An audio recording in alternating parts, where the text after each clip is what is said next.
உங்கள் அலுவலகத்தில் சோதனை நடந்திருக்கு. இடி கிட்ட என்ன ஆதாரம் கிடைத்திருக்கிறது என்பது உங்களுக்கு தெரியாது. இப்படிப்பட்ட நேரத்தில் மத்திய அரசு சார்ந்த கட்சியான பிஜேபி போராட்டம் நடத்திருந்தா சரி பண்ணிட்டு போட்டோம், கொடுங்க கத்திட்டு போங்க என்று விட்டுருக்கலாம் அல்லவா? இப்போ வீடு பூந்து தூக்கி என்ன பண்ணிட்டீங்க நீங்கள்? நல்ல ஆலோசனை சொல்பவர்களை தன்னை சுற்றி வைத்துக் கொள்ளாமல் முட்டாள்களை தன்னை சுற்றி வைத்துக் கொண்டுள்ளார் முதல்வர் திரு ஸ்டாலின் அவர்கள் என்று தான் நான் பார்க்கிறேன். திரு அமித்ஷா அவர்கள் இதை எல்லாத்தையும் பார்த்து கொண்டிருப்பார். என்னடே திருடிட்டு போராட்டம் நடத்துறதுக்கு போனால் எங்கள் ஆளுங்களை வேற நீங்கள் கைது பண்ணுறீங்கன்னா உங்களுக்கு எவ்வளோ கொழுப்பு இருக்கும். எப்போ அந்த இடி டைரக்டரை கூப்பிடுன்னு சொல்லி என்னன்றதை விசாரி என்று சொன்னால் அது முதல்வர் வீட்டை நோக்கி செல்லும் என்பதை நான் தொடர்ந்து வலியுறுத்திக்கிட்டு வர்றேன். இது நிச்சயமாக முதல்வர் வீட்டை நோக்கி செல்லும். திரு அண்ணாமலை அவர்கள் இன்னைக்கு சொல்லிட்டார் முதல் குற்றவாளி. இன்னும் நீங்க பொறுத்திருந்து பாருங்க. இது தமிழ்நாட்டினுடைய அரசியலை உலுக்குவது மட்டுமல்ல, தமிழ்நாட்டில் நல்ல அரசியலை கொண்டு வருவதற்கு பாரதிய ஜனதா கட்சி முன்னெடுத்திருக்கக்கூடிய இந்த ஆர்ப்பாட்டம் நிச்சயமாக தமிழ்நாட்டில் நல்ல ஒரு அரசியலை கொண்டு வருவதற்கு ஒரு அச்சாணியாக அமையும் என்பதிலே முழு நம்பிக்கை. நேற்று திரு வினோஜ் அவர்கள் இந்த போராட்டத்தை ஒட்டி ஒரு கார்ட்டூன் போட்டிருந்தார். நீங்கள் பார்த்தீங்களா இல்லையான்னு தெரியல. பஞ்சபூதங்களிலும் ஊழல் செய்த கட்சி திமுக. நெருப்பு, கோல் ஸ்கேம், நிலம், மண்ணல்னாங்களா, காற்று, ஆகாயம், 2G, தண்ணியில் பண்ண ஊழல் தான் டாஸ்மாக் ஊழல். இந்த டாஸ்மாக் ஊழல் விவகாரம் தொடர்பாக பிஜேபியினர் இன்னைக்கு போராட்டம் பண்ணுறதா இருந்தது. அதுக்கு பர்மிஷன் கிடைக்கல. ஸோ அவங்க வீடுகளில் போயிட்டு கைது பண்ணுவாங்கன்னு எதிர்பார்க்கப்பட்டது தான். பட் அதிகாலை 4 மணிக்கு போய் கைது பண்ணியிருக்காங்க. இதை நீங்கள் எப்படி பார்க்குறீங்க சார்? நான் பார்க்குறது இருக்கட்டும், நீங்கள் என்ன நினைக்கிறீங்க? ஃபஸ்ட்டு இது பிஜேபி கையில் எடுத்தது ஒரு தந்திரமான ஒரு விஷயம், புரியுதுங்களா? ஏன்னா அவங்க பேசும்போது பிஜேபி தலைவர்கள் எல்லாருமே சத்தீஸ்கரை பார், டெல்லியை பார், ஆந்திராவை பார் தான் பேசுகிறாங்க, தெலுங்கானாவை பார் அப்படின்னு தான் பேசுகிறாங்க இல்லையா? அண்ட் இப்போது கைதாகும் சமயத்தில் திரு அண்ணாமலை அவர்கள் ஸ்டாலின் தான் முதல் குற்றவாளி டாஸ்மாக் இதுலன்னு சொல்லிட்டார். நாம் பேசிக்கிட்டு இருந்ததை திரு அண்ணாமலை அவர்கள் சொல்லிவிட்டார். இது ஒரு காவல்துறை கடுமையான அடக்குமுறை. நீங்கள் சொன்னது போல் காலையில் இந்த சின்ன ஆஃபீஸ் பேரர்ஸ் எல்லாம் வீட்டில் போய் 4 மணிக்கெலாம் தூக்கிட்டாங்க. 3:30 மணிக்கு 4 மணிக்கு போயிட்டு எங்கெங்கெல்லாம் யாரெல்லாம் வருவாங்களோ எல்லாத்தையும் தூக்கிட்டாங்க. டாக்டர் தமிழிசை அவர்கள், திரு அண்ணாமலை அவர்கள், திரு வினோஜ் அவர்கள் வீட்டுக்கெல்லாம் காலையில் விடிஞ்ச பிறகு போய் ஒரு 8 மணிக்கு போய் வாசல்லே நின்று அவங்க வீட்டை விட்டு வெளியில் வந்த உடனே இது பண்ணிட்டாங்க. திரு அண்ணாமலை அவர்கள் அக்கறையிலேருந்து நகர்ந்து வந்து சிட்டி லிமிட்டுக்கு வந்தோடனே பிடிச்சி அவர்களையும் அடித்து ஒரு மண்டபத்தில் வச்சுருக்காங்க. மாலை விடுவித்து விடுவார்கள் என்று வைத்துக் கொள்ளுங்கள். நீங்கள் சொல்லுங்கள் மாலதி, இது காவல்துறையோட இந்த நடவடிக்கை சரி தவறுக்குள்ளே போகணும், சட்ட ரீதியாக சரி அவங்க பண்ணது, அரசியல் ரீதியாக சரியான நடவடிக்கை என்று நீங்கள் நினைக்கிறீர்களா? இல்லை, இவ்வளோ பெரிய அடக்குமுறைக்கு தேவை என்ன சார் இருக்கு? இப்போ இது ஸ்டேட்டுமா, நீங்கள் பாட்டுக்கு வந்து அலுவலகத்தை முற்றுகையிட போகிறோன்னு சொல்கிறீங்க, வேடிக்கை பார்க்க முடியும் ஒரு கவர்மெண்ட்டு? இது ஜனநாயகம் தானே சார்? அதெல்லாம் ஓகேம்மா, அரசியல் ரீதியாக சரியான்னு கேட்குறேன் உங்ககிட்ட. ஒரு அரசு அலுவலகத்தை முற்றுகையிட போகிறோன்ட்டு ஒரு கட்சி அறிவிச்சானா வேடிக்கை பார்த்துட்டு இருக்காது கவர்மெண்ட்டு. அரசியல் ரீதியாக சரியா? அரசியல் ரீதியாக சரியா தவறா என்பதை தாண்டி அவர்கள் மேலே வந்து எந்த தவறும் இல்லை அப்படின்னா வச்சிங்களேன், சரி போய் போராடிட்டோம், நாளைக்கு என்ன பண்ண போகிறாங்க அப்படின்னு சொல்லிட்டு திமுக அரசு விட்டுருக்கலாம். தவறு இருந்தாலும் விட்டிருக்க வேண்டும்ன்றது தான் நான் சொல்ல வர்றேன். தவறு இருந்தாலும் விட்டுருக்க வேண்டும். இப்போது லைக் நீங்கள் வந்து போராட்டம் பண்ண வச்சு அதுக்கப்புறம் அரெஸ்ட் பண்ணால் அது தெரிஞ்சுக்காது. நீங்கள் விடிய காலில் 4 மணிக்கு போய் அரெஸ்ட் பண்ணுறீங்கன்னா இதோட வீரியம் தமிழக அரசுக்கும் தமிழக உளவுத்துறைக்கும் தெரிஞ்சிருக்கு அப்படின்னு சொல்லிட்டு தான் அரெஸ்ட் பண்ணியிருக்காங்க. நான் அப்படி பார்க்கல. நல்ல ஆலோசனை சொல்பவர்களை தன்னை சுற்றி வைத்துக் கொள்ளாமல் முட்டாள்களை தன்னை சுற்றி வைத்துக் கொண்டுள்ளார் முதல்வர் திரு ஸ்டாலின் அவர்கள் என்று தான் நான் பார்க்கிறேன். எதுக்கு சார் பயப்படுறாங்க? யாரு? இப்போ திமுக அரசு தான். இவங்க போராட்டம் பண்றதுனால என்ன நடந்துரும்? ஒன்றுமே நடக்காது. இவர்களே ராஜரத்னம் ஸ்டேடியத்து பக்கத்தில் எல்லாமே மூத்த தலைவர்கள் தான். என்ன பண்ண போகிறாங்க? ராஜரத்னம் ஸ்டேடியத்துக்கு பக்கத்தில் போய் கத்திக்கிட்டு விட்டுட்டா அவன் பாட்டுக்கு போய் ஸ்டாலின் ஒழிக இது ஒழிகன்னு கத்திட்டு போயிடுவாங்க. அதுக்கப்புறம் மொல்லமாக ஒரு கேஸை போட்டு வச்சுக்கோங்க. ரைட்டா? இது ஒரு முறை. இது கையாண்டிருந்தா அங்கே போயிட்டு நிறைய ஊழல் நடந்திருக்கு அது இதுன்னு சொல்லிட்டு போகலாம். நீங்களும் அரசியல் ரீதியாக அதை கவுண்டர் பண்ணியிருக்கலாம். ஏன் நீங்கள் ஊழல் செய்யலையா? நீங்கள் ஈடியை கையில் வச்சுருக்கீங்க, அதனால் உங்கள் ஊழல் வெளில வரலன்னு அரசியல் ரீதியாக அதை கவுண்டர் பண்ணலாம். நேற்று அமைச்சர் திரு செந்தில் பாலாஜி அவர்கள் ஈடி பழிவாங்கும் நோக்கோடு செயல்படுகிறதுன்னு ஒரு நேர்காணல் கொடுத்துருந்தாரு. அதோடு முடிஞ்சுட்டு போயிருந்துருக்கோம். கூட இருக்கவங்க இல்லை சார், பிஜேபியை தமிழ்நாட்டில் கால் ஊனவே விடக்கூடாது சார். என்ன பண்ணா வீட்டில் தூக்குறோம் சார், நீங்கள் என்ன சார் கவலைப்படுறீங்கன்னு சொல்லி சிஎம் கிட்ட இது சரியான ஐடியான்னு சொல்லி போய் இவர்களை வீடு வீடாக கைது செய்ததன் மூலம் காலையிலேயே நேஷனல் மீடியா பிக்கப் பண்ணிடுச்சு. NDTV, ANI, இந்தியா டுடே எல்லாரும் பிக்கப் பண்ணி ஸ்டேட் பிரசிடென்ட் அரெஸ்டடு, செல்வம் அரெஸ்டடு, டாக்டர் தமிழிசை ஃபார்மர் கவர்னர் அவங்க அரெஸ்டடுன்னு நேஷனல் மீடியா பிக்கப் பண்ணிடுச்சு. எதுக்கு அரெஸ்டடு? இவங்க போராட்டம் பண்ணாங்க. எதுக்கு போராட்டம் பண்ணாங்க? டாஸ்மாகில் ஊழல்னு. என்ன ஊழல் இது? டாஸ்மாக் இந்த டெல்லியில் நடந்த மாதிரியே ஊழல். இப்போது அமலாக்கத்துறை இது தொடர்பான ஆவணங்களை தேசிய ஊடகங்களுக்கு கசிய விடுவதற்கு வாய்ப்பு இருக்குதா? ரைட். இப்போது நீங்கள் காலைல 4 மணிக்கு போய் பிஜேபி ஆட்களை நீங்கள் கைது பண்ணுறீங்க. இப்போது மத்திய உள்துறை அமைச்சர் திரு அமித்ஷா அவர்கள் இதை எல்லாத்தையும் பார்த்து கொண்டு இருப்பார். ஏன்டா டேய், திருடிட்டு போராட்டம் நடத்துறதுக்கு போனால் எங்கள் ஆளுங்களை வேற நீங்கள் கைது பண்ணுறீங்கன்னா உங்களுக்கு எவ்வளோ கொழுப்பு இருக்கும். ஏன்பா அந்த இடி டைரக்டரை கூப்பிடுன்னு சொல்லி என்னன்றதை விசாரி என்று சொன்னால் அது முதல்வர் வீட்டை நோக்கி செல்லும் என்பதை நான் தொடர்ந்து வலியுறுத்திக்கிட்டு வர்றேன். இது நிச்சயமாக முதல்வர் வீட்டை நோக்கி செல்லும். திரு அண்ணாமலை அவர்கள் இன்னைக்கு சொல்லிட்டார் முதல் குற்றவாளிகிட்ட. நேற்று திரு வினோஜ் அவர்கள் இந்த போராட்டத்தை ஒட்டி ஒரு கார்ட்டூன் போட்டிருந்தார். நீங்கள் பார்த்தீங்களா இல்லையான்னு தெரியல. பஞ்சபூதங்களிலும் ஊழல் செய்த கட்சி திமுக. நெருப்பு, கோல் ஸ்கேம், நிலம் மண்ணல்னாங்களா, காற்று ஆகாயம் 2G, தண்ணியில் பண்ண ஊழல் தான் டாஸ்மாக் ஊழலும் என்று போட்டிருந்தார். இப்போ இது நேஷனல் மீடியா பிக்கப் பண்ணிடுச்சு. இப்போது நான் இந்த அமலாக்கத்துறை அதிகாரிகளிடம் பேசிய போது திரு செந்தில் பாலாஜி அவர்கள் சிறை சென்ற பிறகு, அதற்கு முன்னாடியும் ஒரு மாதிரி நடந்துடுச்சு. செந்தில் பாலாஜி அவர்கள் சிறை சென்ற பிறகு முத்துசாமி, அண்ணன் முத்துசாமி ரொம்ப வயது முதிர்ந்துட்டார். அவர் பெருசாக இதெல்லாம் தலையிட்டதில்லை. அவர் சிறை சென்ற பிறகு இந்த டாஸ்மாகில் கொள்முதல் உள்ளிட்ட விவகாரங்கள் அத்தனையும் உதயநிதி கண்ட்ரோலுக்கு வருது. அவர் பார்க்கறதில்ல. அப்போ நம்ம நடுவில் பூந்தோன்னா நம்ம கொஞ்சம் துட்டு பார்க்கலாம்ல. அதனால் இவர்கள் கட்டுப்பாட்டுக்கு இது வருகிறது. ஸோ எந்த லிக்கரை ப்ரொக்யூர் பண்ணணும், எவ்வளோ ப்ரொக்யூர் பண்ணணும், டபுள் சேல்ஸ், இது எல்லாவற்றையும் முடிவு செய்வது திரு அன்பில் மகேஷ், உதயநிதி ஆகியோர் அடங்கிய டீம். இதை ஃபெசிலிட்டேட் பண்ணுறதுக்கு ஒரு லயசனா ஆறு எந்த அதிகாரிக்கு இவங்க இன்ஸ்ட்ரக்ஷன் கொடுப்பாங்கன்னா டாஸ்மாகோட மேலாளர் இல்லையா, திரு விசாகன் ஐஏஎஸ் அவர்கள் தான், அவர்கள் அமைச்சர் எல்லாம் இவங்கக்குள்ளலாம் தொடர்பில் இருப்பாங்க. அமலாக்கத்துறை சோதனை நடத்திய போது திரு விசாகன் ஐஏஎஸ் அவர்கள் ஃபோனை யூஸ் பண்ண விட மாட்டாங்களே, வாங்கி மொத்தமாக ஒரு மிரர் இமேஜ் டம்ப் எடுத்துட்டாங்க. அதில் திரு உதயநிதி, திரு அன்பில் மகேஷ் ஆகியோருக்கும் இந்த லிக்கர் ஊழலுக்கும் என்னென்ன தொடர்பு என்ற எல்லா ஆதாரங்களையும் அமலாக்கத்துறை எடுத்து விட்டது. நேரடியாக உதயநிதி மற்றும் அன்பில் மகேஷ் இந்த ஊழலில் மாட்டுவார்கள். அங்கே அப்புறம் 2 ஜென்ரல் மேனேஜர்ஸ் ரீட்டைல் வெண்டிங்க்கு, ராமதுரை முருகனார் சம்படி ஒரு ஜென்ரல் மேனேஜர் ஒருத்தர் இருக்காரு. யார் யாரெல்லாம் இதில் சம்மந்தப்பட்டாங்களோ அந்த அதிகாரிகள் ஃபோனெல்லாம் வாங்கி டம்ப் எடுத்துட்டாங்க. அவங்க தே ஹாவ் தி டெக்னாலஜி எடுத்துட்டாங்க. நேரடியாக முதல்வர் வீட்டை நோக்கி இந்த ஊழல் செல்லும். ஒரு நல்ல உளவுத்துறை இதையெல்லாம் தெரிந்து கொண்டு ஃபஸ்ட்டு அங்கே என்ன நடந்துச்சுன்றது தெரியணும். சத்தம் போடாமல் கமுக்கமாக இருக்கிறாங்க அதிகாரிங்க. அந்த ஃபோனில் டம்ப் எடுத்தது அவங்களுக்கே தெரியல. ஃபோனை வாங்கி வச்சுட்டோம், சரி வச்சுட்டு திருப்பி கொடுத்துட்டாங்க பழக்கம். நம்ம ஃபோனையே உருவிட்டு டீட்டெயில்ஸ் எடுத்து வெளியில் விடல. ஸோ வச்சுக்கிட்டு சரி அதை திருப்பி கொடுத்துட்டாங்களே அப்படின்னு நினச்சிருக்கேன். மொத்தமாக காப்பி எடுத்துகிட்டு இருக்காங்க. காப்பி எடுத்துகிட்டு தேவைப்பட்ட நேரத்தில் சம்மன் பண்ணுவாங்க. ஓகேங்களா? இது உங்கள் அலுவலகத்தில் சோதனை நடந்திருக்கு. ஈடி கிட்ட என்ன ஆதாரம் கிடைத்திருக்கிறது என்பது உங்களுக்கு தெரியாது. இப்படிப்பட்ட நேரத்தில் பிஜேபி, அந்த மத்திய அரசு சார்ந்த கட்சியான பிஜேபி போராட்டம் நடத்திருந்தா சரி பண்ணிட்டு போட்டோம், கொடுங்க கத்திட்டு போங்க என்று விட்டுருக்கலாம் அல்லவா? இப்போ வீடு பூந்து தூக்கி என்ன பண்ணிட்டீங்க நீங்கள்? இது இன்னும் பெரிய நியூஸ் ஆயிருக்கு. கரெக்டா? பெருசாக்கியிருக்காங்க சார். ஏன்னா அதிகாலை 4 மணிக்கு அப்படின்றது எதுக்குமா அவங்க பிஜேபி காரங்களே வெளியே பாசிசம் பண்ணுது திமுக அப்படின்ற அளவுக்கு பேச வச்சுட்டாங்க. அவங்க இன்னும் பிஜேபி இப்படி சொல்லணும், பார்த்தீங்களா எங்களை மாதிரி நீங்களும் மாறிட்டீங்க, நாங்களும் பாசிசம் நீங்களும் பாசிசம் என்று அவர்கள் சொல்லியிருக்க வேண்டும். அப்படி சொல்லிருக்க மாட்டாங்க. நாங்கள் பண்ணுறோம் நீங்கள் பட்டா அப்போ நாங்கள் என்ன பண்ணுறது இருக்கலாம். இப்போது வந்து விட்டதா? இது கண்டும் காணாமல் இதை கடந்து செல்ல வேண்டிய நிலைமையில் திமுக இருக்கிறது இல்லையா? நீங்கள் ஒன்றும் அவ்வளோ யோக்கியெல்லாம் கிடையாது. அண்ட் அப்படி இருக்கும்போது இதை கடந்து செல்ல வேண்டும். திரு விஜய் அவர்களும் விசாரணை டாஸ்மாக் ஊழல் குறித்து வெளியிட்ட அறிக்கையில் இந்த விசாரணை ஒழுங்காக நடக்குமா, டெல்லி முதலாளிகள் சரிவர இந்த விசாரணை நடத்துவார்களா என்று தான் திரு விஜய் அவர்களும் அவருடைய அறிக்கையில் குறிப்பிட்டிருந்தார். பிஜேபி பண்ணுறாங்கன்னா கண்டுக்காமல் போக வேண்டியதானே. இது என்னென்னா அரசியல் ரீதியாக சிந்தித்திருந்தால் இந்த ஆர்ப்பாட்டத்தை விட்டுருப்பாங்க. இப்போ ஒரு துரைமுருகன்ட்ட கேட்குறாரு, ஒரு சீனியர்ட்டு கேட்குறாருன்னு, தம்பி விடு தம்பி கத்திக்கிட்டு போட்டோம், நம்ம பண்ணாத போராட்டமா, விடு தம்பின்னு இருப்பார் துரைமுருகன். இந்த அதிகாரிகிட்ட தானே இவர் துரைமுருகன்ட்டெல்லாம் எந்த விஷயத்துலையும் ஆலோசனை செய்கிறதில்ல. அதிகாரிகிட்ட கேட்பார், அதிகாரி சார் லெட்ஸ் அரெஸ்ட், எப்படி நீங்கள் அதெல்லாம் என்கிட்ட ஒரு வார்த்தை சொல்லுங்கள், நாங்கள் பார்த்துக்குறோம் மீதியை என்று சொல்லி ஃபோர்ஸ் ஏரியா எல்லாத்தையும் தூக்கி உள்ள வச்சுட்டாங்க. இப்போ அண்ணாமலை என்ன சார் ஈவினிங் நீங்கள் ரிலீஸ் பண்ணி ஆகணும். அண்ணாமலை ஈவினிங் ஹோம் மினிஸ்டர்கிட்ட பேச மாட்டார். அமித்ஷா தமிழகம் வந்திருந்த போது எவ்வளோ நேரம் உரையாடி கொண்டிருந்தாருன்னு பார்த்தீங்களா நீங்கள்? ஃபோன் பண்ணி சொல்ல மாட்டார். வானதி சொல்ல மாட்டாங்க. வானதி நிதியமைச்சர்கிட்ட பேச மாட்டாங்க. சூர்யாவே நிதியமைச்சர்கிட்ட பேசுவார், சொல்ல மாட்டாங்க. அப்போ நிதியமைச்சரின் கீழ் தானே இந்த அமலாக்கத்துறை வருகிறது. இது ஒன்றும் சரிப்பட்டு வராது போல இருக்குது. திருப்பி அனுப்புன்னு சொல்லிட்டு இப்போ உங்கள் முதல்வர் குடும்பத்தில் இருக்கிறவங்கள சம்மன் பண்ணி விசாரிக்க முடியாதா? அதுக்கு தானே அவங்ககிட்ட அரசியல் ரீதியாக இதை எப்படி பண்ணியிருக்கணும்னு கேட்டேன் நான்.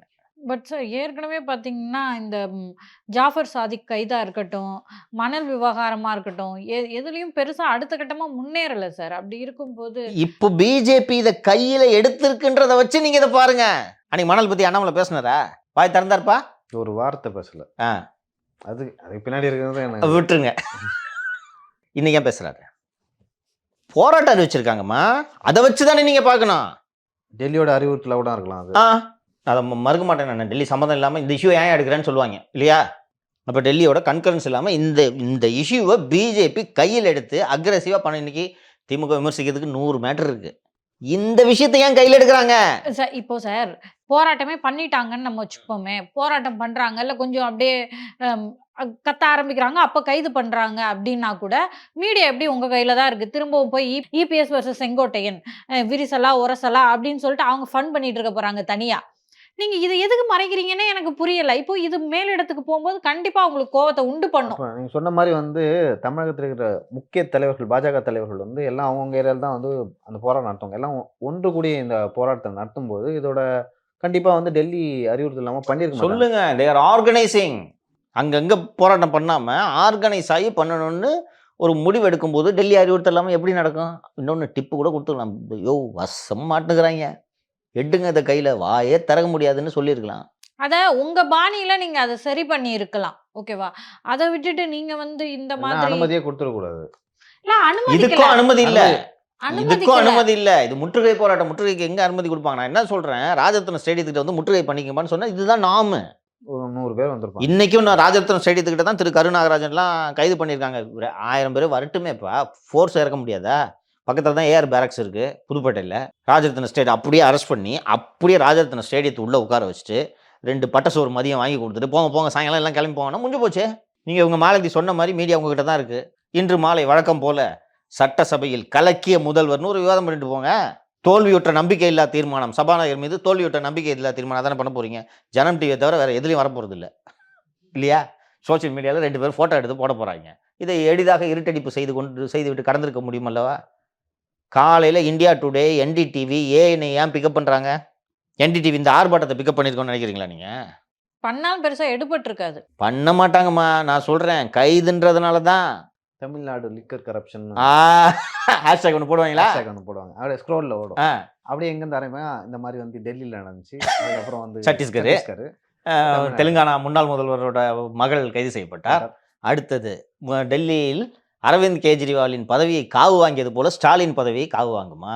ஏற்கனவே அவங்க மும்மொழியில் காண்டில் இருக்காங்க. கேட்டா தொக்காசுக்கு ஓ இவ்வளோ ஊழலை வச்சுட்டு இதை மறைக்கிறதுக்கு தான் நீ மொழி கிழின்ட்டு இருக்கிறியான்ட்டு வருவாங்களா மாட்டாங்களா? இப்போ மும்மொழினா கூட எடுபடும். என்னப்பா தமிழர்களை வந்து ஏதோ சொல்லிட்டாங்க போல இருக்குன்னு. இது லிக்கர் ஸ்கேம் திருட்டி இருக்க அப்படி மேன், நீ திருட்டி இருக்க. உதாரணம் இருக்கு. எப்படிப்பட்ட அறிவாளிகளை தன்னுடன் முதல்வர் வைத்திருக்கிறார் தெரிகிறதா? பாட்டுக்கு வீடியோ போடுறது காமன் சென்ஸுமா. பிஜேபி போராட்டம் அறிவிக்கிறாங்கன்ற உடனே உங்களுக்கு புரிய வேணாமா? ஐயோ கிட்னி எடுக்க வர்றாங்கன்னு உங்களுக்கு தோண வேணாமா? அதனாலதான் கொஞ்சம் ஓவரா உஷாரா இருந்துட்டாங்களோன்னு தோணுது. இது தப்பு, முட்டாள்தனம். செவுத்துல தலையை முட்டுறதுக்கு சமம் இது. You are not suppose to antagonise the ruling party. முதலமைச்சர் அவர்கள் மீட்டிங்ல பேசும்போது பிளாக் கலர் ஷாலெல்லாம் எடுத்து வெளியே வச்சுட்டு போங்கன்னு சொன்னபோது அதிக கேர்ஃபுல்லா இருந்துட்டோம் நாங்க அப்படின்ற மாதிரி சொல்லியிருந்தாங்களே, அது மாதிரி தான் போல இருக்கு இதுவும். அவசியமில்லாத விஷயம் இது. இது நிச்சயமா வம்பை இவர்கள் விலை கொடுத்து வாங்கியிருக்கிறார்கள்ன்றது மட்டும் எனக்கு சந்தேகம் இல்லை. இந்த லீடர்ஸ் இப்போ அரெஸ்டான எல்லா லீடர்ஸும் டெல்லி கான்டாக்ட் உள்ளவங்க. ஆனால் சார் ப்ரெடிகேட் அஃபென்ஸ் வந்து இப்போ இடி உள்ளே வந்தது திரு எடப்பாடி அவர்கள் ஆட்சியில் இருந்தப்போ. ஸோ இது வந்து எடப்பாடி அவர்களுக்கான ஒரு ஸ்கெட்ச் அப்படின்னு சொல்கிறாங்க சார். சரி இருக்கட்டும். Where is evidence? Where is the evidence? ஆனால் இடி சர்ச் எடப்பாடி அவங்க நண்பர்கள்கிட்ட நடக்கல. ஏம்மா அது லிக்கர் மேனுஃபேக்சரர்ஸ் பூரா திமுக காரங்கம்மா. 2019 ஆர் 19லேருந்து இப்போ வரைக்கும் ரிஜிஸ்டர் பண்ண எஃப்ஐஆர்ஸை பேஸ் பண்ணி வர்றோன்னு சொல்கிறாங்க. அந்த எஃப்ஐஆரை பேஸாக எடுத்துப்பாங்க. நீங்கள் இது எடப்பாடிக்கு ஸ்கெட்சுன்னா அந்த எஃப்ஐஆரில் என்ன இருந்துச்சு? அந்த எஃப்ஐஆரில் டாஸ்மாகில் சென்று நாங்கள் சோதனை செய்த போது 10,000 எக்ஸ்ட்ரா, 5,000 கம்மி, 50,000 எக்ஸ்ட்ரா, 30,000 குறைவு, இதானே இருக்க போது. இதில் எப்படி எடப்பாடி ஃபிக்ஸ் பண்ணுவீங்க? இல்லைங்களா? ஃப்ளிக்கரு ஒரு ஸ்கேமாக ஆர்கனைஸ்டாக உருவெடுத்தது இப்போ தானே. That is not. Sir, DMK ஆட்சிக்கு வந்ததுலேருந்து இங்கே இருக்கிற ரியல் எஸ்டேட் ஆகட்டும், ஒரு மிகப்பெரிய வந்து நிலத்தை வாங்குவது, விற்பது, ஃப்ளாட் போடுறது, இதெல்லாம் வந்து ஒரு குறிப்பிட்ட ஒற்றை எழுத்து நிறுவனம், ஓகேங்களா? அதுதான் தொடர்ந்து ஆதிக்கம் செலுத்தி வருது அப்படின்னு சொல்லிட்டு சொன்னீங்க. ஆனால் இப்போ அந்த ஒற்றை எழுத்து நிறுவனம் வந்து மிக அமைதியாக இருக்கிறது. ஸோ பெருசாக வந்து தடல் பொருளாக வந்து ஆட்சி தொடக்கத்தில் இருந்தபொழுது இந்த அந்த ஆர்ப்பாட்டம் இப்போ இல்லை. ஏன் வந்து அந்த நிறுவனம் வந்து அமைதியாக இருக்குது? அதே போல் இன்னொரு நிறுவனமும் வந்து தற்பொழுது வந்து இந்த ரியல் எஸ்டேட்டில் வந்து கோலாச்சி ஆரம்பிச்சிருக்கு அப்படின்னு சொல்லிட்டு சொல்கிறாங்க. அந்த நிறுவனம் அமைதியாகிறதுக்கும் இந்த நிறுவனம் வந்து மீண்டும் எழுவதற்குமான காரணம் என்ன? உங்களுக்கு இந்த ஆட்சியில ஏகப்பட்ட கருப்பு பணம் ஜெனரேட் ஆகுது அப்படின்றத நம்ம பார்த்துருக்கோம். இப்போ இந்த லிக்கர் ஸ்கேம் எடுத்துட்டீங்கன்னா, ஒரு நாளைக்கு இந்த பாட்டிலுக்கு ரூ. 10 மட்டுமே ஒரு நாளைக்கு 10 கோடின்றத நம்ம கணக்கு போட்டிருக்கோம். அப்போ ஒரு நாளைக்கு 10 கோடின்னா, ஒரு மாசத்துக்கு 300 கோடி. 300 கோடி கேஷை என்ன பண்ணுவீங்க? வீட்ல அடி வைக்க முடியாது. எப்போ வேணாலும் சர்ச் வரும். இன்னொன்னு இத எப்படியாவது இந்த பணத்த சிஸ்டத்துக்கு கொண்டு வரணும். ரைட்டா? எப்படி கொண்டு வரீங்க? இதற்கு மிகச்சிறந்த வழி எதுவென்று கேட்டீர்கள் என்றால் ரியல் எஸ்டேட். இப்போ நீங்க ஒரு ரியல் எஸ்டேட் நிறுவனம் நடத்திக்கிட்டு இருக்கிறீங்க. சரிங்களா? உங்கள் மூலமாக இந்த பணத்த லீகலைஸ் பண்ணணும். இதற்கு தான் இந்த ஒற்றை எழுத்து நிறுவனம், மற்ற நிறுவனங்கள்லாம் பயன்படும்.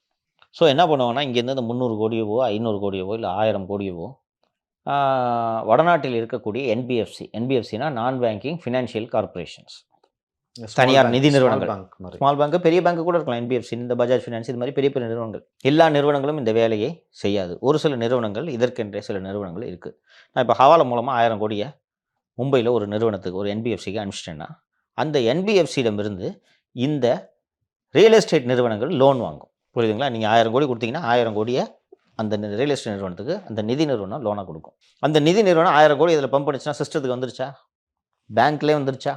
இப்போ இதை வச்சுக்கிட்டு ஓட்டலாமா? 4 வருஷத்துக்கு ஓட்டலாமா? கொஞ்ச நாள் கழிச்சு இது ஃபார்மலாக ரீபேமெண்ட்டும் நடந்துகிட்டு இருக்கும். நீங்கள் கொடுத்த பணம் தானே, அதை ஃபார்மலாக ரீபேமெண்ட்லாம் பண்ணிக்கிட்டு இன்னும் கொஞ்ச நாள் கழிச்சு இன்னொரு 1000 கோடி எங்களுக்கு பத்தலை என்று திருப்பி ரைஸ் பண்ணுவாங்க. இது போல் சென்னையில் இந்த ஒற்றை எழுத்து நிறுவனம் இன்றைக்கி வரைக்கும் அதை பண்ணிக்கிட்டு இருக்கு. அண்டு சென்னையில் மிக அதிகமான ரியல் எஸ்டேட்டுகளை கடந்த அதிமுக ஆட்சி காலத்தில் செய்து வந்த ஒரு நிறுவனம் தான் பாஷ்யம் நிறுவனம். பாஷ்யம் நிறுவனத்தில் அரசியல்வாதிகள் பணம் இல்லாமல் அதிகாரிகளோட பணமும் அதில் தான் அதிகமாக முதலீடு செய்யப்பட்டிருக்கும். இப்போது இந்த பாஷ்யம் நிறுவனம் ஆளும் தரப்புக்கு மிக மிக நெருக்கமாகி இருக்கிறது. நீங்கள் ஒரு 2 வருடங்களுக்கு முன்பு பாஷ்யம் நிறுவனத்துக்கு ஒரு முரண் வந்தது அப்படின்னு சொல்லிட்டு முரண் வந்துச்சு, நம்ம பேசியிருக்கோம். அண்ட் இந்த பாஷ்யம் நிறுவனம் தான் இந்த ஈசிஆரில் ஒரு ஓப்பன் ஏர் தேட்டர் இருந்துச்சு, பிரார்த்தனா ஒரு பெரிய லேண்ட். அது கிட்டத்தட்ட ஏக்கர் கணக்கில் வரும். அது இல்லை, அதுக்கு பின்னாடி தேட்டர் மட்டும் தான் நமக்கு தெரியும், பின்னாடி நிறைய லேண்ட் இருக்குது இல்லைங்களா? அந்த லேண்டு பாஷ்யம் தேட்டர் க்ளோஸ்டு, பாஷ்யம் கிட்ட தான் அந்த லேண்ட் இருந்துச்சு. அதை டெவலப் பண்ணுறதுக்கு இந்த கவர்மெண்ட்டு ஏகப்பட்ட தொல்லைகளை கொடுத்து வந்தது. அதே போல் க்ரௌன் பிளாசா ஹோட்டல் 100 கோடி கூட லஞ்சம் கேட்டாங்க. கேட்டு 100 கோடி ப்ளஸ் ஒரு பென்ட் ஹவுஸ், இதெல்லாம் கேட்டிருந்தார்கள். நாம் நேராக போய் ஸ்டோரி பண்ணோமே, திருவான்மியூர் தாண்டி ரோடு பாஷ்யத்துக்காகவே ஓஎம்ஆர்ல அந்த ஸ்கூலை இடிச்சிட்டு ரோடு போட்டிருந்தாங்க. பாஷ்யத்துக்காகவே ரோடு போட்டு அங்கே இருக்க வீடுகளெல்லாம் குடியிருப்புகளெல்லாம் இடித்தார்கள்ன்றதை நம்ம ஸ்டோரி பண்ணோம். இனி பாஷ்யத்திற்கு எந்த தொல்லையும் இருக்காது. பாஷ்யம் நிறுவனம் அரசுக்கு, குறிப்பாக அந்நியாருக்கு மிக மிக நெருக்கமான ஒரு ரியல் எஸ்டேட் நிறுவனமாக ஆகிவிட்டது. அந்த நிறுவனத்திற்கு தேவையான எல்லா வசதிகளையும் அரசு அதிகாரிகள் செய்து தர வேண்டும். அதே போல் சென்னை நகர எல்லைக்குள் லிட்டிகேஷனில் இருக்கிற ப்ராப்பர்ட்டிஸ், இந்த நேற்று கூட ஒரு ட்விட்டரில் ஒரு லிட்டிகேஷன் ப்ராப்பர்ட்டியில் ஒரு ஜெர்மன் ரவின்னு ஒரு ரவுடி தலையிட்டு அவர் மீது வழக்கு பதிவு செய்யப்பட்டு காவல்துறையினர் அவரை கைது செய்யாமல் தடுப்பதற்கு சுகாதாரத்துறை அமைச்சர் திரு மா சுப்பிரமணியம் அவர்கள் கமிஷனர் அருண்கிட்ட பேசி சொந்த ஜாமீனில் கொலை மிரட்டல் விடுத்த ரவுடியை சொந்த ஜாமீனில் நீதிமன்றம் விடுவிக்குமாறு காவல்துறை உதவி செய்ததுன்றதை நான் பதிவு செஞ்சேன். அதுபோல் சென்னை நகரில் இது போல் அதாவது அவங்க அப்ஜெக்ட் பண்ணல. ஆமாம், இல்லைன்னா எப்படி மேஜிஸ்ட்ரேட் எப்படி ஓன் பெயில் எப்படி விடுவார்? கொலை மிரட்டல் கேஸ் மாதிரி ஃபைனான்ஸ் பார்ட் 1 நான் பெயிலபிள். இதுக்கு மேஜிஸ்ட்ரேட்டு ஓன் பெயிலில் விட்றாருன்னா எப்படி விடுவார்? ப்ராசிக்யூஷன் தானே சொல்லணும், சார் விடக்கூடாது, சாட்சி கலைச்சிடுவாங்க. சொல்லியிருக்கணும் இந்த கேஸில் ஜெர்மன் ரவி மேலே 10 கேஸ் பெண்டிங்காக இருக்குது. இவ்வளோ கேஸ் வச்சுட்டு இருக்காலும் இந்த அளவு வேலையே டபுள் டாக்குமெண்ட்டு ரவுடிசம் பண்ணுறது தான். இப்போ பாருங்கள், இப்போ கூட போய் மிரட்டியிருக்காரு. வீட்டில் ஆள் இல்லாத நேரத்தில் ஒரு பெண்ணை போய் மிரட்டிட்டு வந்திருக்காரு, கொலை மிரட்டல் விடுத்திருக்காரு. அங்கே போய் அந்த பெண்ணுக்கிட்ட அண்ணன் ஜெர்மன் ரவுடி லைனில் இருக்காரு, பேசுங்க என்று மிரட்டல் நடந்திருக்கிறது. அதை போட்டோன்னா மேஜிஸ்ட்ரேட் எப்படி பெயிலில் விடுவார்? போலீஸு அப்ஜெக்ஷன் இல்லை சார் எங்களுக்குன்னு சொன்னதுனால தான் விட்டுருக்கிறார். ஸோ அது போல் லிட்டிகேஷனில் இது மாதிரி இருக்கக்கூடிய ப்ராப்பர்ட்டி நிறைய இருக்கும். சிட்டியில் நீங்கள் பார்த்தீங்கன்னா காலையை இடிஞ்சு கிடக்கும், பார்த்துருக்கீங்களா? 2 கிரவுண்டு 3 கிரவுண்டு கிடக்கும், இடிஞ்சு பாழடைஞ்சு கிடக்கும், எல்லாம் லிட்டிகேஷன் ப்ராப்பர்ட்டி. இதில் ஏற்படும் சிக்கல்களை எல்லாம் திரு அருண் அவர்கள் திரு பாஷ்யத்துக்கு உதவி செய்ய வேண்டும் என்றெல்லாம் உத்தரவு பிறப்பித்திருக்கிறார்கள். ஸோ இப்போது பாஷ்யம் தான் இப்போது நம்பர் 1 ஆளும் தரப்புக்கு நெருக்கமான ஒரு ரியல் எஸ்டேட் நிறுவனமாக மாறி இருக்கிறது. அதே போல் டெண்டர் இதையெல்லாம் முடிவு செய்வதில் திரு உதயநிதி அவர்களோட கரம் ஓங்கி இருக்கிறது. அண்ட் இதற்கு முன்பு சின்னதாக 1-2 டெண்டர்கள்லாம் பண்ணிட்டு இருந்தார். இப்போது உதயநிதியோட ஆஃபீஸு பெரும்பாலான டெண்டர்களை முடிவு செய்கிறது என்று சொல்கிறார்கள். பெரும்பாலான டெண்டர்களை உதயநிதிக்கு அங்கே ஆக்சுவலி பார்த்தீங்கன்னா ஆஸ் அ பர்சன் உதயநிதிக்கு இந்த கார் ரேஸ் விடுறது இதில் தான் இன்ட்ரெஸ்ட்டு. இந்த டெண்டர் ஃபிக்ஸ் பண்ணுறதுலாம் உதயநிதிக்கு பெரிய அளவில் இன்ட்ரெஸ்ட் இல்லை. ஆனால் உதயநிதியோட பிராண்ட் பில்டிங் பண்ணுறேன் அண்ட் உதயநிதி சார்பாக தேர்தல் வியூக வகுப்பாளராக இப்போது உதயநிதியிடம் பணியாற்றி கொண்டிருக்கும் திரு சுனில் கனுகுலு தான் இந்த டெண்டர்களில் பெரும்பாலானவற்றை முடிவு செய்கிறார். இது லேட்டஸ்ட் டெவலப்மெண்ட். அவர் காங்கிரஸ் கட்சியின் உறுப்பினர். இன்னைக்கு வரைக்கும் அஃபிஷியலாக he is the advisor to the government of Karnataka. அங்கே போய் இதே மாதிரி டெண்டர் ஃபிக்ஸ் பண்ணலான்னு சொல்லும்போது தான் திரு டி.கே. சிவகுமார் கூப்பிட்டு, தம்பி எலெக்ஷனுக்கு ஸ்ட்ராட்டஜி பண்ணுன்னா ஸ்ட்ராட்டஜியோடு போயிடணும், பேருக்கு அட்வைசர்னு போட்டிருக்கேன்னா உண்மையிலே அட்வைஸ் பண்ணுவேன் நீ, நாங்கள் இது இருக்கோம் கிளம்பு என்று சொன்னதும் தான் அவர் திரு உதயநிதி அவர்களிடம் வந்து அவருக்கு பிராண்ட் பில்டிங் எலெக்ஷன் ஸ்ட்ராட்டஜி பார்க்குறேன்னு சொல்லிட்டு டெண்டரையும் அவர் தான் இப்போது பெரும்பாலான டெண்டர்களை திரு உதயநிதி அவர்கள் தான் முடிவு செய்கிறார். இதற்கு முன்பு வந்து டாக்டர் சுஜய் ரெட்டி என்பவர் சுஜய் ரெட்டி என்பவர் வந்து இந்த டெண்டர்களை எல்லாம் கவனித்து கொண்டிருந்தார். அவர் வந்து 200 கோடி ஒரு திருடிட்டாருன்ட்டு அந்நியாரிடம் போட்டு கொடுத்து அவரை காலி செய்து விட்டு அந்த இடத்திற்கு திரு சுனில் கனுகுலு வந்து விட்டார். இப்போது திரு சுஜய் ரெட்டியை ஏரியா பக்கமே வரக்கூடாதுன்ட்டாங்க. அந்த சித்தரஞ்சன் சாலை இல்லை, அந்த சித்தரஞ்சன் சாலையை இணைக்கும் அண்ணா சாலையில் கூட நீ கால் வைக்கக்கூடாது என்று சொல்லிவிட்டார்கள். முழுக்க முழுக்க எல்லாவற்றையும் பார்ப்பது திரு சுனில் கனுகுலு. சுனில் கனுகுலுவின் ஒரு நெருங்கிய நண்பர், கூடுதல் தகவல் சொல்லி விடுகிறேன். சுனில் கனுகுலுவின் நெருங்கிய நண்பர் திரு வருண்குமார். அடுத்து சிவாஜி கிருஷ்ணமூர்த்தி அவர்கள் வந்து சமீபத்தில் ஒரு மேடையில் நீங்கள் பார்த்தீங்களா அந்த வீடியோ? இதெல்லாம் என்ன சொல்கிறது, எத்தனை வாட்டி பேசுறதுன்னு தெரில. நான் பல முறை சொல்லியிருக்கிறேன், திமுகவின் கலாச்சாரம் இது, அவர்களின் பண்பாடு இது, அவர்களுக்கு உறுத்தவே உறுத்தாது. முகசொலிக்கிறதுன்றது உறுத்தவே உறுத்தாது. ஏற்கனவே ஆளுநர் அவர்களை தீவிரவாதி அனுப்பிச்சு கொன்று வந்துட்டு ஏதோ பேசினார்னு நினைக்கிறேன் இந்த ஆள். அதற்காக அவரை கட்சியை விட்டு நீக்கி வைத்திருந்து விட்டு உடனடியாக ஒரு மாதமாக கழித்து திருப்பி திரு கிருஷ்ணமூர்த்தி அவர்களை கட்சியில் சேர்த்துக்கொண்டதோடு சேர்த்துக்கிட்டு நீங்கள் கம்முன்னு போய் நீ பாட்டு கடைன்னு சொன்னால் கூட நான் இது பண்ண மாட்டேன், சேர்த்துக்கிட்டு அந்த பாரு ஒழுங்காக இருக்கணும், கம்முன்னு இரு, அவரை வச்சு கூட்டம் போடாதீங்க போனாலே முடிஞ்சு போச்சு. சிவாஜி கிருஷ்ணமூர்த்திகள்லாம் என்ன பிழைப்புனா அவர்களாம் டெண்டர் கொடுக்க மாட்டாங்க. அவர்களாம் என்ன பிழைப்புனா மீட்டிங்கில் போய் பேசி ஒரு 20,000 கொடுப்பாங்க ஒரு மீட்டிங்கு, போய் அங்கங்கே பேசிட்டு இவர்களை மகிழ்விக்க வேண்டும். இதுதான் வேலை. நீங்கள் அவரை வச்சு கட்சியினர் தொடர்ந்து கூட்டம் போடுகிறார்கள் என்றால் தலைமை இதை சிவாஜி கிருஷ்ணமூர்த்தியை தலைமை ஏற்றுக்கொள்கிறது என்று தானே பொருள். இந்த விஷயம் இப்போ நம்ம பேச போகிற இந்த விஷயம் நடப்பதற்கு 2 நாட்களுக்கு முன்பாக அறிவிப்பு வந்திருந்தது. டிஎம்கே வாலண்டியர்ஸுக்கு கிளாஸ் எடுக்கிறதுக்கு சிவாஜி கிருஷ்ணமூர்த்தியா? எப்படி ஏன் மூஞ்சி உங்களுக்கு இப்படி போகுது அவ்வளோ? திமுக ஆளே இல்லையான்னு கேட்குறேன். அதான் அந்த மாதிரி ஆயிடுச்சுப்பா. இல்லை, இது சம்பந்தமான கிளாஸ் தான் எடுக்கணுமோ? என்னன்னு வேற என்ன புரிஞ்சுக்க முடியும்? யாரை வச்சு வகுப்பு எடுக்கிறாங்க?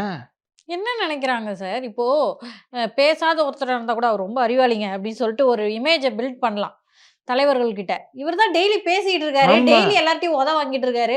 அதாவது சிவாஜி கிருஷ்ணமூர்த்தியை கைது பண்ணீங்களான்னு கேட்காதவங்க இல்லை. அப்படி இருக்கையில் இவரை மேடை ஏற்றுகிறீர்கள், அந்த எடுக்கிறீங்க. அந்த திரு விஜய் அவர்கள் நடத்திய இஃப்தார் பார்ட்டியை விமர்சனம் பண்ணணுன்றதுக்காக இஸ்லாமியர்கள் எப்படி பேசலாமாங்க? நீங்க அவங்கள நம்பிதான் நீங்க இருக்கீங்க. நீங்க ரொம்ப அழகா சொன்னீங்க. அவங்க இல்லைன்னா அவங்களுக்கு பொழப்பு இல்லை, அவங்க ஓட்டு மட்டும்தான் நீங்க நம்பி இருக்கீங்க. அவங்கள வச்சுதான் 10%லேருந்து உங்க கணக்கு தொடங்குது.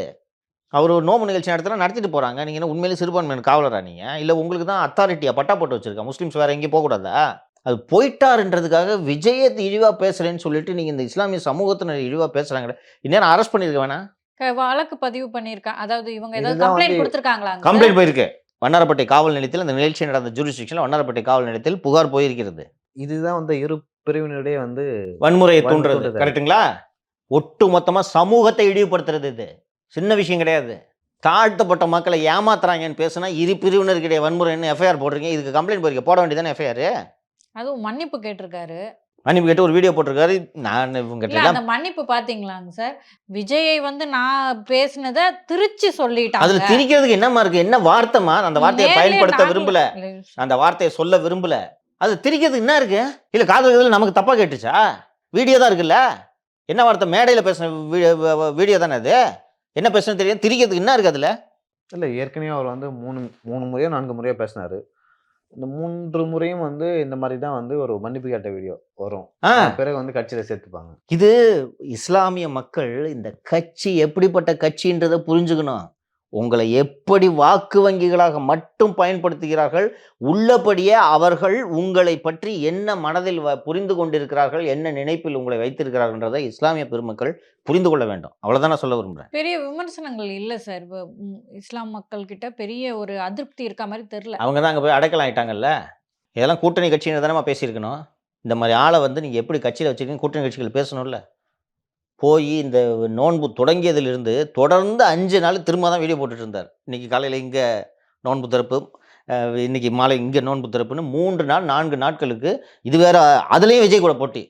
என்னமோ அவர் அன்னைக்கு தான் வந்து நோன்பு இருந்தார் காலையிலேருந்து இஃப்தார் நிகழ்ச்சிக்கான்னு சொல்கிறாங்க. நான் 10 வருஷமாக நோன்பு இருந்து தான் இஃப்தார் விருந்தில் கலந்து கொள்கிறேன் அப்படின்ட்டு அவர் பேசியிருந்தார்.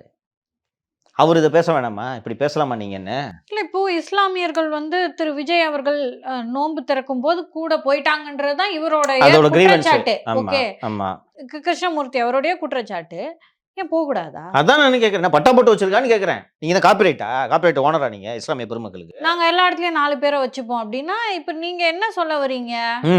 நான் என்ன பார்க்குறேன்னா, அவ்வளோ ஆணவம். அதான் உங்களுக்கு என்ன வேற கதி? பிஜேபி கிட்டேருந்து உங்களை பாதுகாக்கிறது ஒரே கட்சி நாங்கள் தான். எங்களை விட்டா வேறு கதி இல்லை.